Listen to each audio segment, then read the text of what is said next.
Hello students, आज हम लोग कक्षा 7th का देखने वाले हैं मैथ का चैप्टर प्रश्नावली 5.1। तो इसमें पहला प्रश्न है, निम्नलिखित कोणों में से प्रत्येक का पूरक कोण ज्ञात कीजिए।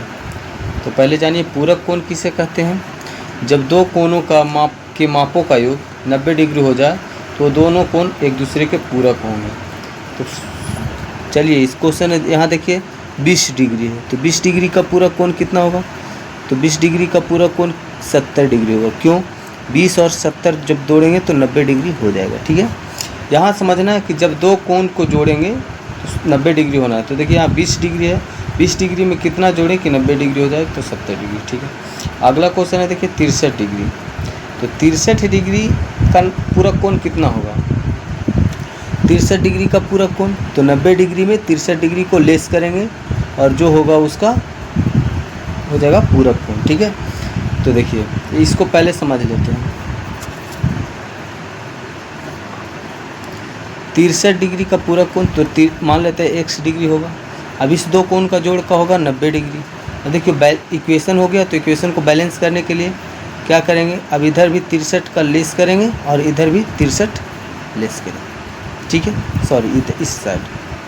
तो अब ये 63 से 63 कैंसिल हो जाएगा, बचेगा x डिग्री बराबर ये हो गया 2 27 डिग्री। यानी 63 डिग्री का पूरक कोण कितना हो गया, 27 डिग्री। सही है, तो इस तरह से पूरक कोण वाली बात समझ में आ गया। अब है बात समपूरक कोण। समपूरक कोण ज्ञात करना है, तो समपूरक कोण किसे कहते हैं।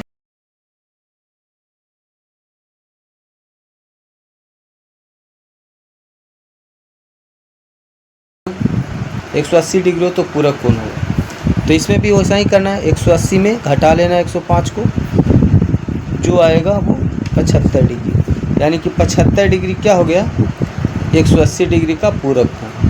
ठीक है, ठीक है फ्रेंड्स।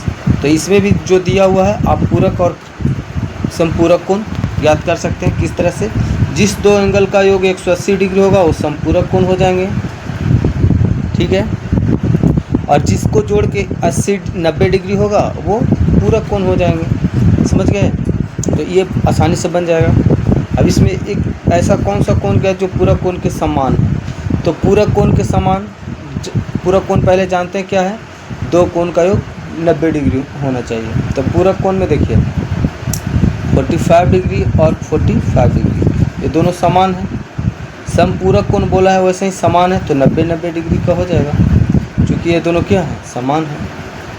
अब आगे है कि दी गई आकृति में कोण 1 और कोण 2 पूरक है। यदि कोण 1 में कमी की जाए और कोण 2 में क्या परिवर्तन किया जाए ताकि दोनों कोण फिर भी समपूरक रहे। तो देखिए इसमें होगा कि जितना उसमें कमी किया जाता है उतना ही कोण 2 में जोड़ा जाएगा, तभी क्या हो जाएंगे, एक दूसरे के समपूरक बने रहेंगे।